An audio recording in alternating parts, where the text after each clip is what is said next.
105, que fala sobre os pecados proibidos pelo mandamento, e aí nós vimos na última quarta a mornidão e a mortificação para as coisas de Deus, o apartar-se de Deus e renegá-lo, orar ou prestar qualquer tipo de culto religioso a santos, anjos ou quaisquer outras criaturas, e aí a parte que nós ficamos de falar hoje. Eu reservei uma quarta só para isso daqui. Todo tipo de pacto com ou consulta ao diabo e o dar ouvidos às suas sugestões. Esse é o assunto dessa noite. Esse pecado específico que se constitui como quebra do primeiro mandamento. O comentarista do nosso Catecismo Maior, que eu tenho utilizado aqui, Johannes Gerhardus Voss, ele comenta que os textos bíblicos que são usados como referências para o catecismo sobre esse assunto. Ele vai comentar aqui, por exemplo, Levítico 20. Fala para Levítico 20. Levítico 20, terceiro livro da Palavra do nosso Deus. Levítico 20.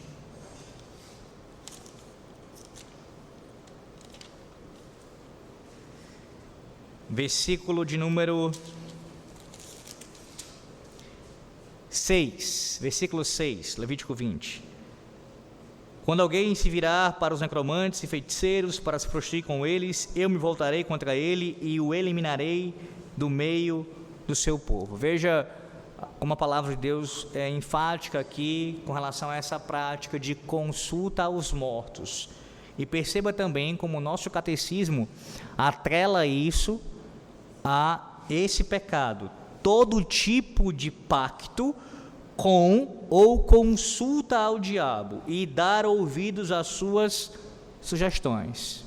O que significa isso, reverendo? Veja, uma vez que o texto bíblico usado como referência para o catecismo está sendo citada aqui a prática de consulta aos mortos, a necromancia, e a explanação da doutrina vem falando sobre a questão de aliança com Satanás e consulta a ele, você percebe que o entendimento da nossa identidade confessional, dos nossos símbolos de fé, é de que tal prática é sim uma demonstração de associação com o diabo, seja por alguém que já tem pacto com ele, ou por alguém que busca uma consulta com ele, que procura ouvir as suas sugestões. Um outro texto que vai também mostrar isso, vai lá para Atos dos Apóstolos, livro que nós terminamos de ler há pouco. Atos dos Apóstolos, capítulo 5, versículo 3.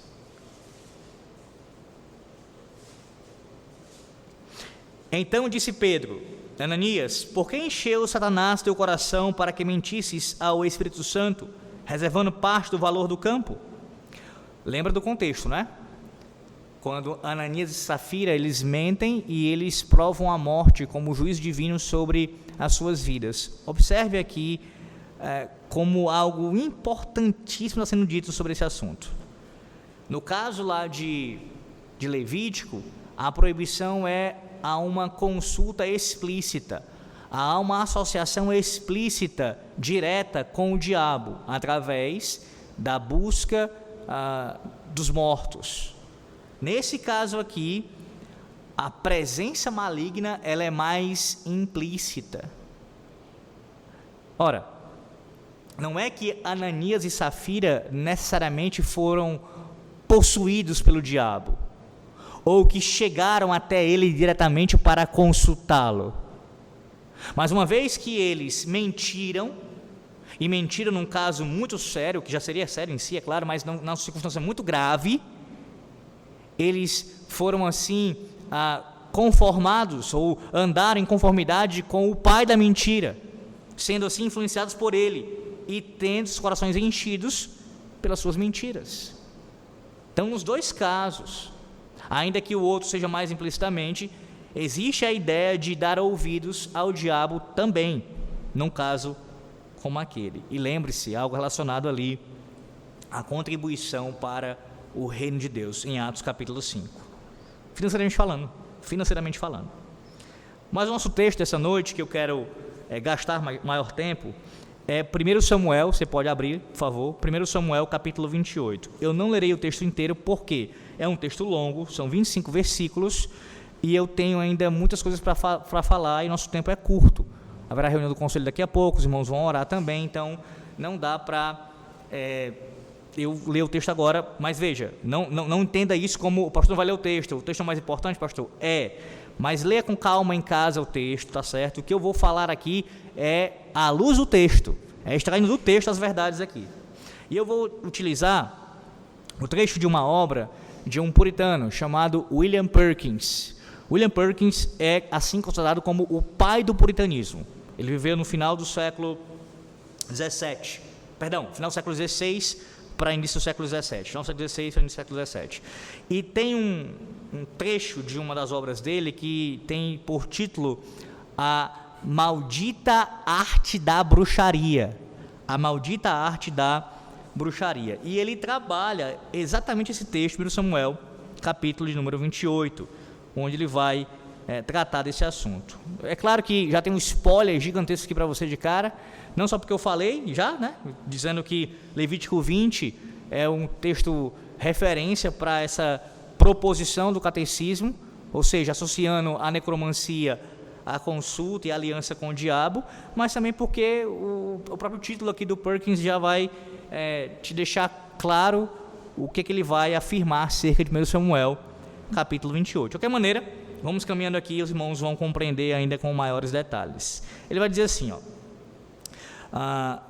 que há um tipo de adivinhação que, por meios falsificados e forjados, e esse tipo tem a ver quando o diabo, Satanás, ele é consultado na forma de um homem morto, o que é chamado comumente de necromancia ou arte negra. Ele diz assim, porque o diabo, sendo procurado por bruxas, aparece a elas na forma de um cadáver, e isso é expressamente proibido na palavra de Deus. Ele cita aqui como exemplo um texto de Deuteronômio capítulo 18, versículo 11, que também é condenado pelo profeta Isaías, lá no capítulo 8 de Isaías. Mas ele vai se deter, como eu disse, ao 1 Samuel capítulo 28. Ele vai dizer assim, um exemplo memorável disso está registrado em 1 Samuel capítulo 28, cuja observação nos revelará os principais pontos da necromancia. Aí ele vai dar o contexto. Deixa eu fazer aqui a citação direta mesmo dele e dando o contexto de 1 Samuel capítulo 28, para você lembrar. Saul estava prestes a enfrentar os filisteus, sendo abandonado por Deus, que se recusou a responder-lhe por sonhos, por Urim e Tumim, os profetas. Saul consultou alguém que tivesse um espírito familiar, e ouvindo falar da pitonisa de Endor, foi até ela à noite e fez com que ela despertasse Samuel para lhe contar o resultado da guerra. A feiticeira, a pedido dele, invocou o diabo, com quem era ali pactuada, ela tinha uma aliança com ele, essa ideia aqui, a semelhança de Samuel, que fosse a semelhança de Samuel. Ele deu a Saul uma resposta sobre sua própria queda e a morte de seus filhos. Este exemplo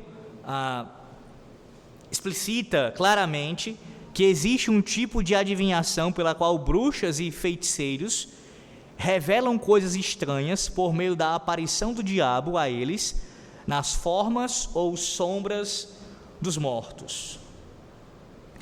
Quanto à veracidade deste exemplo, duas questões podem ser levantadas. Veja, a primeira questão, com relação a 1 Samuel capítulo 28, é se o que apareceu era realmente Samuel ou não. Alguns dizem que era Samuel de fato. Outros, que defendem a inexistência de bruxas, negam que tenha sido Samuel ou o diabo. Eles afirmam que se trata apenas de uma falsificação disfarçada ali do profeta Samuel para enganar Saul. E aí o William Perkins vai dizer o seguinte: ambas as opiniões são falsas e devem ser refutadas. O puritano está dizendo o seguinte: nem é Samuel, mas também não é um mero truque, como se fosse uma invenção, não tivesse nada além de um mero truque, de um disfarce, Por exemplo, alguém ali se vestindo, um homem vivo mesmo, se vestindo com os trajes do profeta e aparecendo e falando ali para Saul. Ele vai negar as duas coisas. Com relação a não ser Samuel, ele vai dizer assim, ele vai apresentar quatro razões pelas quais Samuel não retornou dos mortos. Eu quero que você ouça bem isso, porque veja, esse é o tipo de questionamento, irmãos, que às vezes a gente se depara.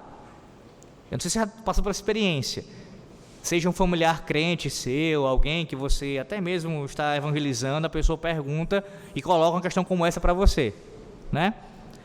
E aí, quem é que aparece lá em 1 Samuel capítulo 28? Pois bem, vamos lá. Ele vai dizer quatro razões, vai argumentar aqui por quatro razões, porque não era Samuel. Samuel não retornou dos mortos. Primeiro, antes desse tempo, ou seja, antes de 1 Samuel capítulo 28, Deus havia retirado o seu espírito de Saul, como ele mesmo afirma, confessa. E ele se recusou a responder a Samuel por meios comuns.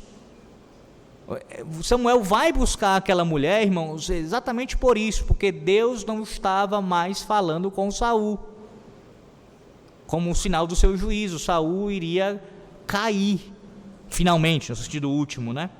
Seria julgado por Deus. Já foi sido julgado, sentenciado, digo, mas o seu julgamento, a sua conclusão, a sua execução, colocando melhor, seria ainda praticada. Então ele diz assim: portanto, eu concluo que não era provável que Deus agora lhe concedesse o favor de permitir que Samuel viesse a ele extraordinariamente, porque seria um feito extraordinário. Samuel estava morto já há algum tempo, e o Deus que havia dito que não falaria mais com Saul e estava fazendo isso, não estava mais falando com Saul, trazer o próprio Samuel dos mortos para falar com Saul seria algo a contradizer o que Deus vinha fazendo. E com esse propósito, afirma-se duas vezes naquele capítulo, no capítulo 28, que Deus havia retirado o seu bom espírito de Saul. Então o primeiro argumento é esse. Qual é o argumento? Para ficar bem claro para você. Deus não falava mais com Saul, como já um sinal do seu juízo. Deus, e irmãos, entendam isso, esse é um grave juízo do Senhor nosso Deus. Quando Deus retira a sua palavra, quando Deus ele deixa de falar com um indivíduo, ele estava julgando aquele indivíduo como o rei da nação. Então o primeiro argumento é esse. Segundo argumento, não sei se você entendeu, uma vez que Deus retira o seu espírito, não fala com Saul, não faz sentido citar o próprio Samuel dos mortos para falar com Saul. Falar o quê? Porque Saul estava buscando saber como é que seria a guerra, qual seria o final da guerra, o estado da guerra, queria conselhos a parte de Deus, e Deus o julga não dando a ele o que ele buscava, pelo menos nesse sentido. Em segundo lugar, um segundo argumento, e esse argumento é fortíssimo: as almas dos fiéis que partiram estão nas mãos de Deus e descansam em glória com Ele, e os corpos descansam na terra em paz. Ele vai estar aqui, Apocalipse capítulo 14, versículo 13, diz assim, Apocalipse 14, versículo 13: bem-aventurados os mortos que morrem no Senhor, porque descansam dos seus trabalhos, e as suas obras, isto é, a recompensa das suas obras, ele vai comentar aqui, os seguem imediatamente. Agora suponha que o diabo tivesse poder sobre o corpo de Samuel, sobre o corpo de Samuel. Contudo, para tornar Samuel verdadeiro, ele também precisaria do quê? Da sua alma. Só que não está no poder do diabo, trazer as almas de volta ao corpo. Ele não pode fazer isso. Ele vai dizer assim: o céu é o reino de Deus e dos seus santos, onde Satanás nada tem a fazer, considerando que não há carne nem corrupção que lhe permita entrar ou lhe proporcionar ali algum tipo de ação para ele poder fazer. Então, o fato de que as almas se encontram com o Senhor nosso Deus, isso é uma demonstração de que o diabo, não tendo poder sobre elas, não poderia assim fazer. Terceiro lugar, esta forma que apareceu permitiu que Saul a adorasse e venerasse, ao passo que, se fosse o verdadeiro profeta Samuel, ele teria repreendido Saul. Que foi o que aconteceu com toda vez que alguém que não é Deus foi adorado na Bíblia, esse alguém tributou glória a Deus e disse para tal indivíduo não proceder daquela maneira. Não foi o que aconteceu. O próprio receber de adoração, de veneração por parte daquele espírito é uma demonstração de que não era o verdadeiro profeta Samuel. E em quarto lugar, e essa é uma, não que as outras não sejam, né? Mas essa eu vou considerar ainda mais uma sacada. Por quê? Se fosse Samuel ali, de fato, o profeta iria repreender Saul por buscar auxílio numa bruxa.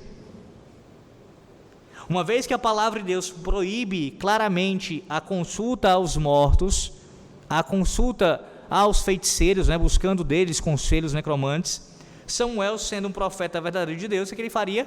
Ele teria repreendido Saul, e ele não fez. E por que isso é algo interessante a gente destacar também? Meus irmãos, porque observe como é a ação do maligno. A sua principal arma é a mentira, onde ele promove o falso ensino. Então, tanto o fato de receber a adoração, usurpando assim a glória divina, e de não repreender a consulta aos mortos, é uma demonstração da sua atitude de proliferar a mentira, aprovando o falso ensino ali. Exatamente o que ele faz. Exatamente o que ele faz. É assim que ele trabalha. Mas vem algumas objeções a esses argumentos. Ele vai suscitar as objeções. Uma objeção é tirada de um livro apócrifo chamado Eclesiástico. Ele vai citar aqui a fala do livro. Ele vai dizer assim, mas alega-se o contrário. Samuel, após dormir, profetizou sobre a morte de Saul. Aí ele vai citar aqui ele vai fazer a citação da passagem desse livro apócrifo. Depois de dormir, também relatou a morte do rei. Ou seja, há um livro que explicitamente ele faz menção a esse ocorrido, no capítulo 28, como se realmente tivesse sido Samuel que subiu dos mortos. Qual é a resposta aqui do Perkins? Eu vou resumi-la. A resposta é basicamente a mesma que nós damos para qualquer livro apócrifo. Por mais que você possa encontrar verdades nesse livro, questões históricas e até mesmo exemplos morais que podem ser copiados, esses livros não são inspirados por Deus. Eles não fazem parte do cânon sagrado. Logo, eles não possuem autoridade divina. Logo, nós não podemos asseverá-los como sendo verdadeiros em tudo que eles afirmam. Nós não só podemos, como devemos discordar daquilo que eles falam, que contradita a revelação clara da palavra de Deus. E este é um exemplo disso. Por mais que haja essa suposta prova, ela encontra-se num livro não inspirado por Deus. Mais uma vez, irmãos, isso não significa dizer que tudo que está no livro apócrifo deve ser rejeitado e é mentiroso, de forma nenhuma. Esse argumento é falacioso. Mas o ponto é, nem tudo que está lá deve ser recebido como verdadeiro. Não é palavra de Deus. A palavra de Deus, sim, de Gênesis e Apocalipse. Você não pode questionar. Você não deve questionar. Você não deve dizer, parte eu recebo, outra parte eu duvido. É o conselho de Deus como um todo você deve receber. Não aquilo que está fora da palavra. O que está fora da palavra, você vai julgar pela palavra. A palavra vai ser a régua para julgar os demais livros. Ele também vai citar aqui que o próprio autor do livro de Eclesiástico, ele parece confuso, ele soa confuso. Logo no seu início, ele fala de uma maneira como se não tivesse certeza daquilo que está falando. Estou falando em termos gerais, tá? Não sobre o assunto em si, mas sobre o seu escrito especificamente. E essa é uma demonstração William Perkins argumenta de que não era um livro também inspirado, mas uma evidência, porque autores inspirados por Deus, no caso, seus escritos inspirados por Deus, não falam nesses termos. Veja, uma coisa é alguém ter uma dúvida, um crente, como Abraão, seja quem for, ter tido ou mesmo alguém que escreveu um livro canônico, ter tido uma dúvida em sua vida. Claro que tiveram dúvidas, eu digo quanto eu estava escrevendo, quanto eu estava relatando da parte do nosso Deus. Não, isso não está de acordo com a natureza da própria revelação bíblica. Pois bem, outra objeção que é levantada: a própria Escritura o chama de Samuel. Reverendo, a gente lê 1 Samuel capítulo 28 e a forma aqui, o que é dito é Samuel. É citado Samuel aqui, o nome de Samuel é citado, como se ele estivesse aparecendo a Saul. Deixa eu dar um exemplo aqui no texto. 1 Samuel capítulo 28, veja o versículo 15, por exemplo. Versículo 15, Samuel disse a Saul: por que me inquietaste fazendo-me subir? Está vendo? O próprio texto está usando o nome de Samuel, fazendo referência, confirmando, não é isso?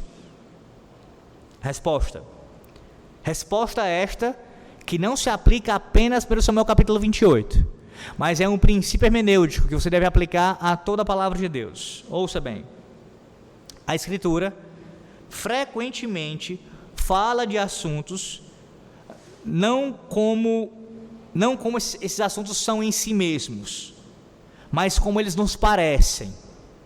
Exemplo,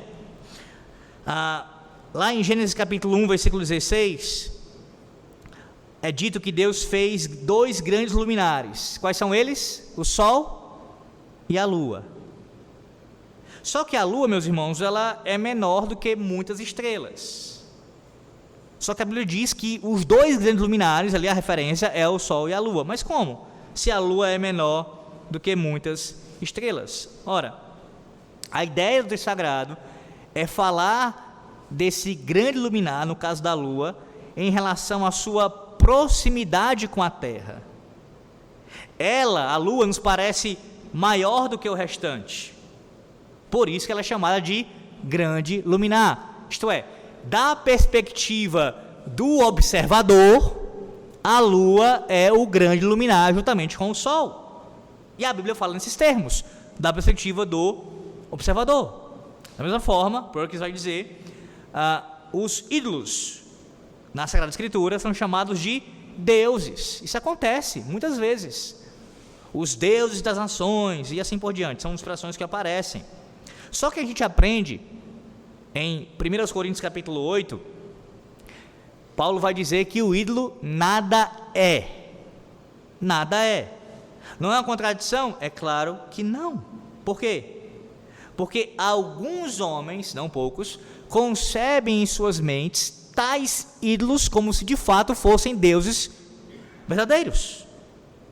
Então qual é a ideia? Mais uma vez a palavra de Deus está usando a perspectiva daquele que assim considera.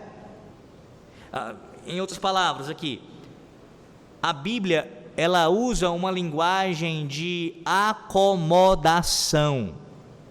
A ideia é de Deus em sua revelação. A revelação ela se rebaixa à nossa percepção, falando de coisas não como elas são, mas segundo a percepção dos homens. E assim, ele diz, conclui, nesse lugar, nesse texto, ela chama o falso Samuel pelo nome do verdadeiro Samuel, porque assim parecia a Saul. Assim parecia a Saul. Colocando de outra maneira, para ficar mais claro para você o possível. Quando a Bíblia diz isso, ela não está ratificando, dizendo assim, era Samuel, creiam, era Samuel. Não. Ela está fazendo um relato, nesse ponto, sob a perspectiva de Saul. Para Saul, era Samuel. Era Samuel. Outra objeção, e essa objeção ela é consideravelmente forte. Aquele que apareceu para Saul profetizou e acertou. E agora? Como é que a gente lida com isso? Como é que o Perkins vai responder a isso? Ora, ele apareceu, ele profetizou e aconteceu. Ele disse que Saul e seus filhos seriam mortos. O povo perderia a guerra. E aconteceu. E agora? Bem, ele vai dizer assim: não há nada dito ou feito nesse texto que o diabo não possa fazer.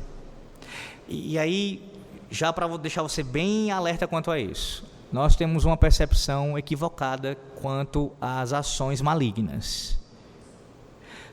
Se você não ouviu, eu peço que você escute. Se você já ouviu, eu peço que escute novamente, se ainda tem alguma dificuldade com relação a isso. A minha exposição de Efésios capítulo de número 6, sobre as artimanhas do maligno, lá no versículo 10 ao 13, eu preguei aquele texto em duas partes, e a segunda parte eu cito, não lembro agora quantas foram, acho que 12, que é uma série de citações de um puritano chamado William Spurstall. Ele tira 12, ele expressa 12 artimanhas do maligno. E tem muita coisa que a gente associa ao pentecostalismo, essa desgraça que nós temos em nosso país e em outros lugares também. Como se, isso aqui é coisa de pentecostal. Não, não é. A Bíblia vai falar muitas vezes de ações do maligno que elas são muito mais próximas e reais ao nosso contexto do que a gente tem ideia. Tenha isso em mente. Quando o Senhor usa o diabo, ele diz, como seu instrumento para fazer coisas acontecerem, ele as revela de antemão a ele. Sim, esse é o argumento do William Perkins aqui. O que o diabo fala sobre o que acontece, nesse caso, foi Deus quem concedeu a ele a revelação. E veja quais detalhes ele diz, o diabo aprende de Deus, aqueles que ele pode predizer.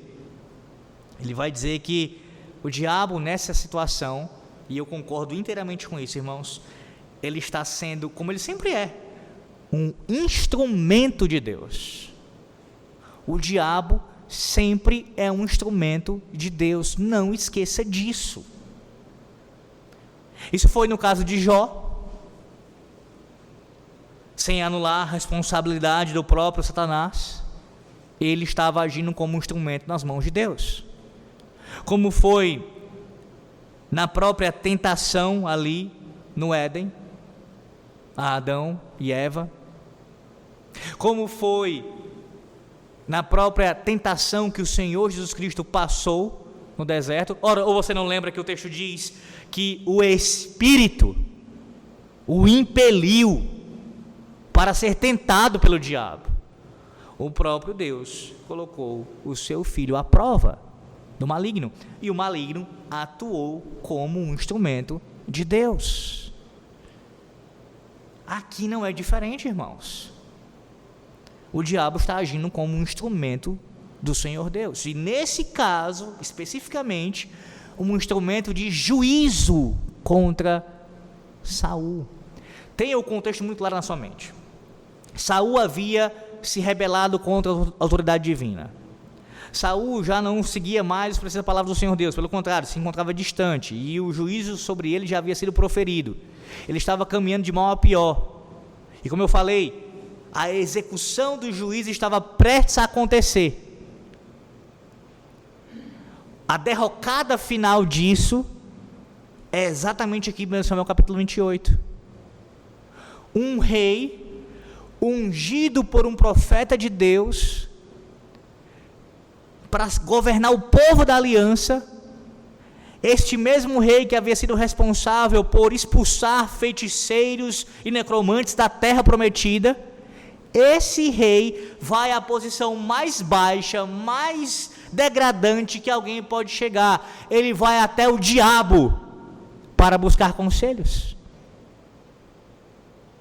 Ele quer uma palavra, ele quer uma orientação, e ele vai até o maligno, o maior dos inimigos. Para quê? Para buscar o seu auxílio. Vocês ouviram Romanos 1 hoje, de novo, a leitura. Como uma das formas de Deus executar juízo passa por entregar as pessoas aos seus próprios pecados. Em outras palavras, é isso que vocês querem? É nessa vida que vocês querem assim permanecer? Pois tomem! Tomem, recebam isso.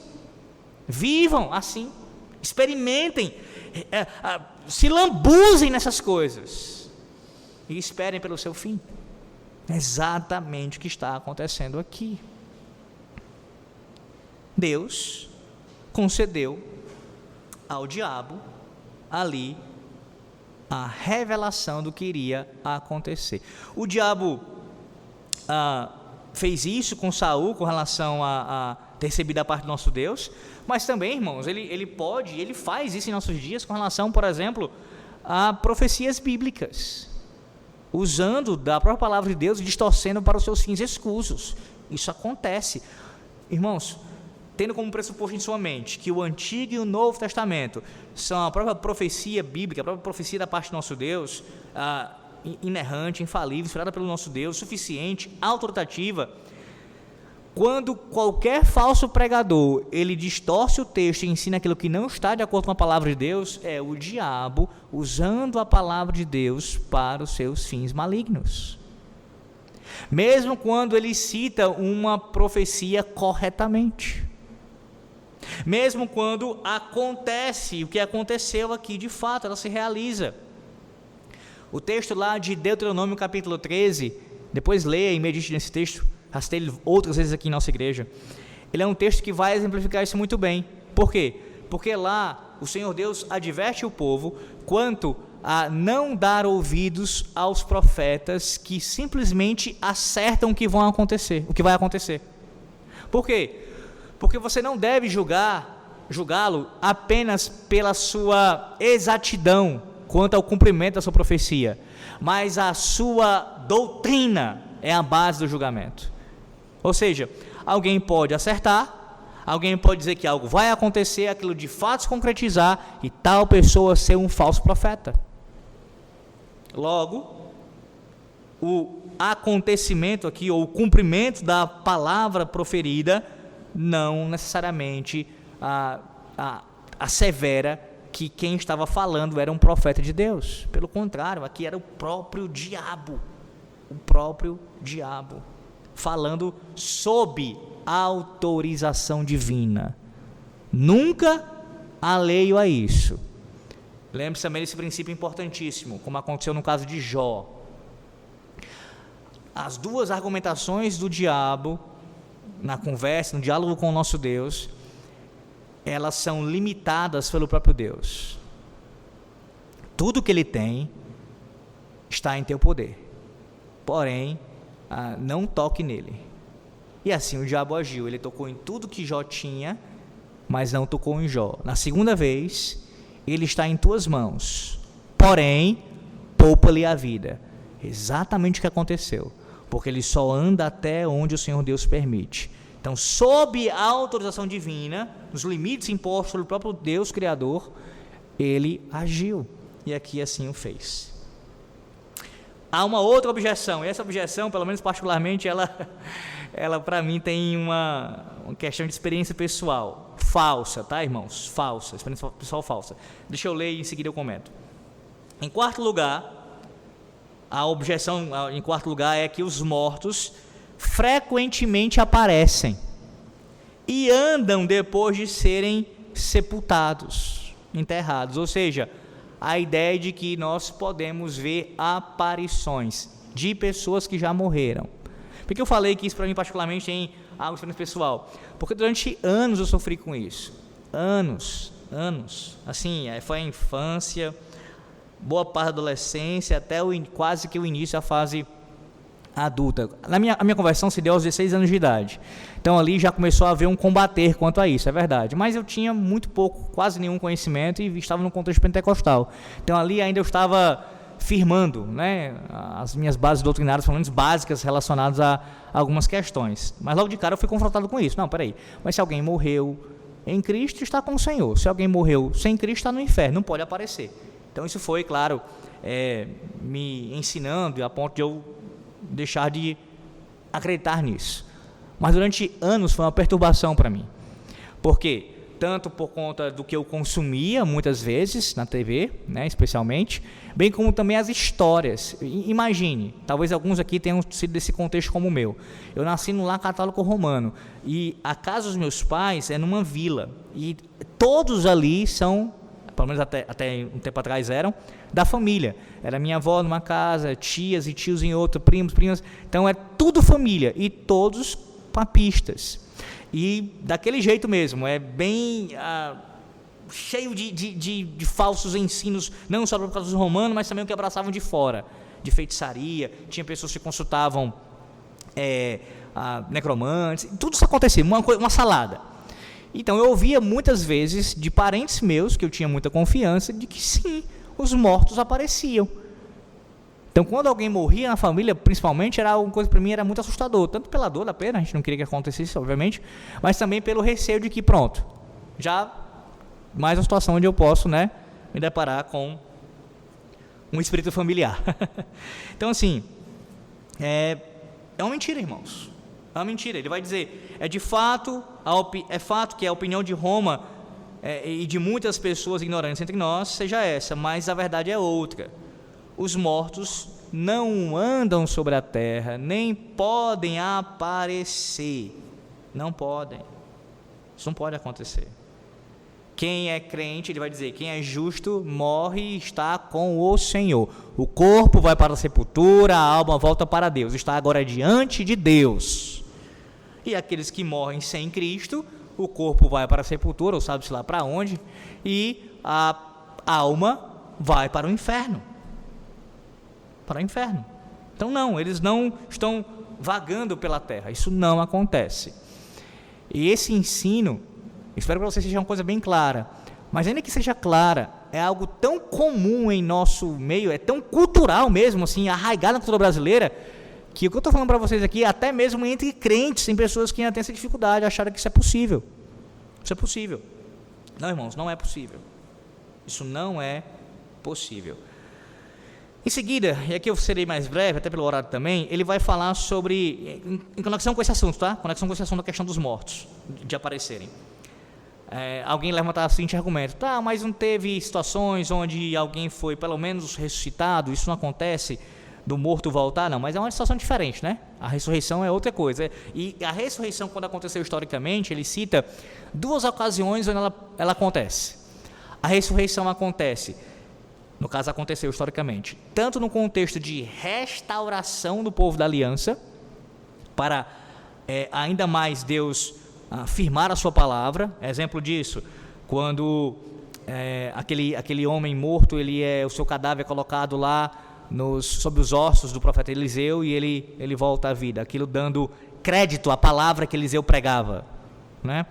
Então tem um contexto de restauração. Elias e Eliseu viveram um tempo de profunda apostasia em Israel. O próprio Elias e o próprio Eliseu foram instrumentos de Deus também para realizar ressurreição. Então tem essa ideia de restauração, como também de confirmação da palavra pregada. Foi o que Cristo fez. Quando Cristo ressuscitava, e ressuscitou algumas pessoas, lembre-se disso, os seus sinais, pelo próprio significado da palavra sinal. O sinal não é um fim em si mesmo, o sinal aponta para algo maior.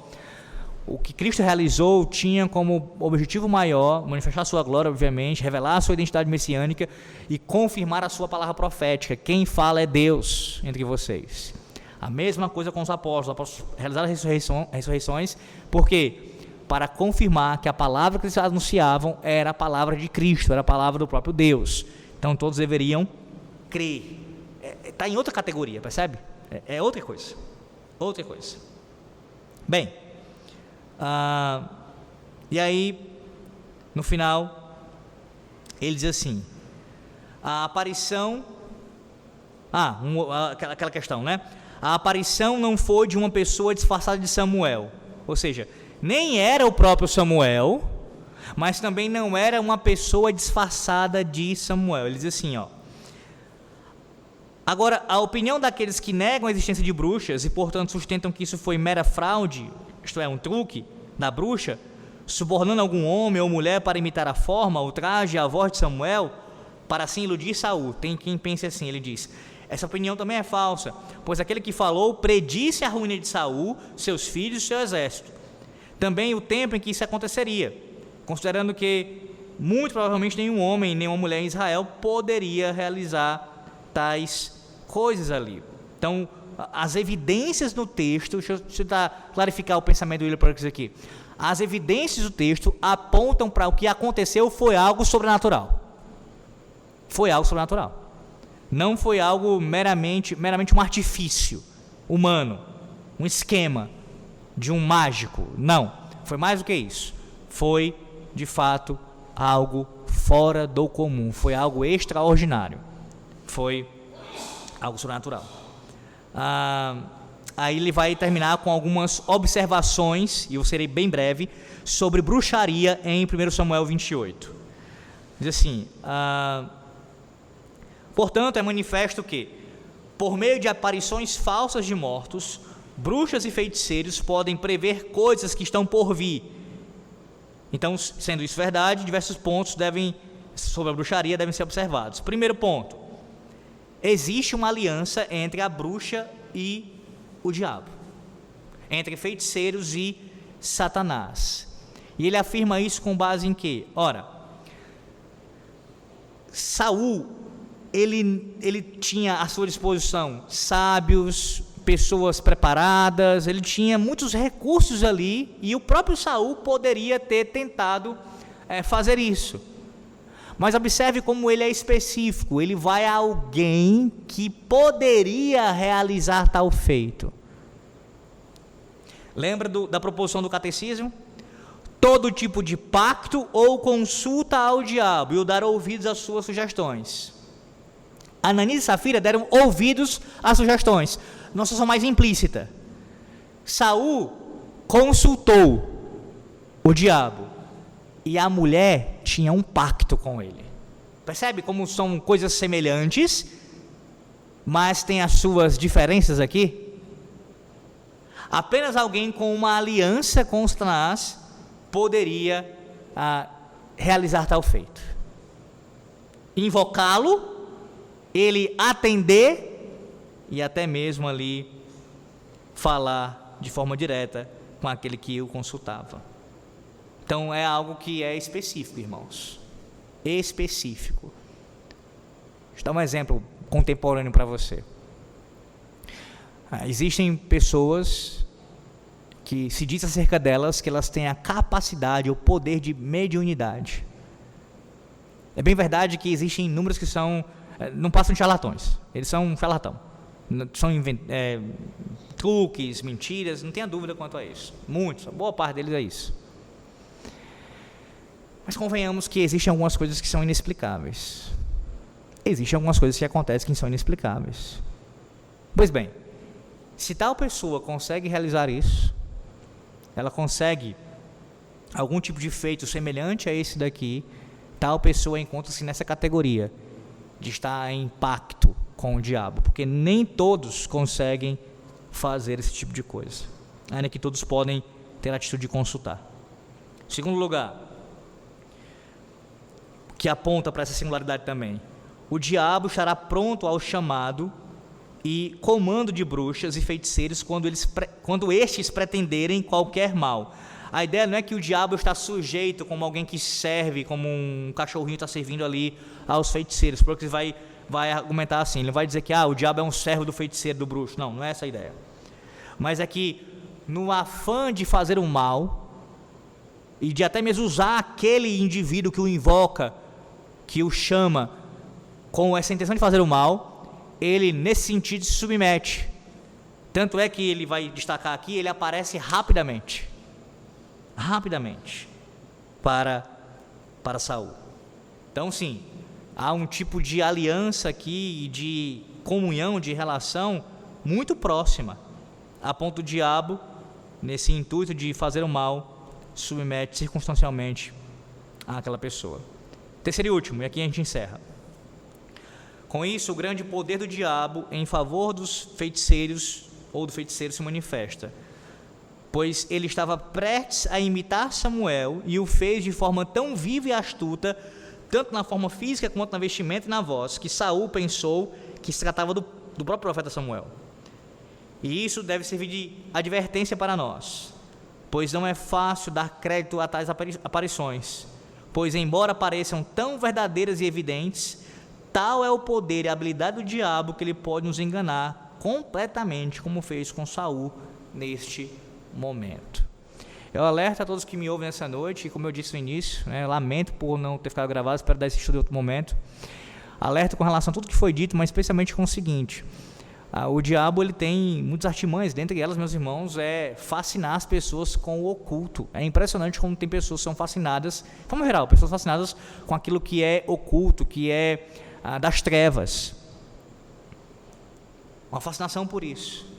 Lembre-se que Satanás atua nesse meio. Ele usa isso como instrumento para poder prender as pessoas. Então, muito cuidado com o engano. Muito cuidado. Resumidamente, não era Samuel, mas também não era um ator, por assim dizer, encenando alguém, se disfarçando de Samuel. Era o próprio diabo. Era um espírito demoníaco ali atuando, aparecendo, falando, como se fosse o próprio Samuel. Vou falar algo que soa irônico, e de fato é, mas que acho que ilustra bem. Há muitos anos, sei lá, quando foi que eu ouvi isso a primeira vez, alguém disse assim, numa conversa entre crentes, falando sobre as atuações do maligno, não lembro quem foi que levantou a questão sobre isso, sobre a possibilidade do diabo enganar a ponto de se passar por alguém, alguém, um parente que morreu e ele se passar. Tal pessoa disse assim: ora, se nós temos comediantes que conseguem imitar a voz de alguém tão bem. Irmãos, existem algumas pessoas que é absurdo o que eles fazem. Eu fico impressionado. E não é só o Silvio Santos não, porque é mais genérico, quase todo mundo consegue imitar.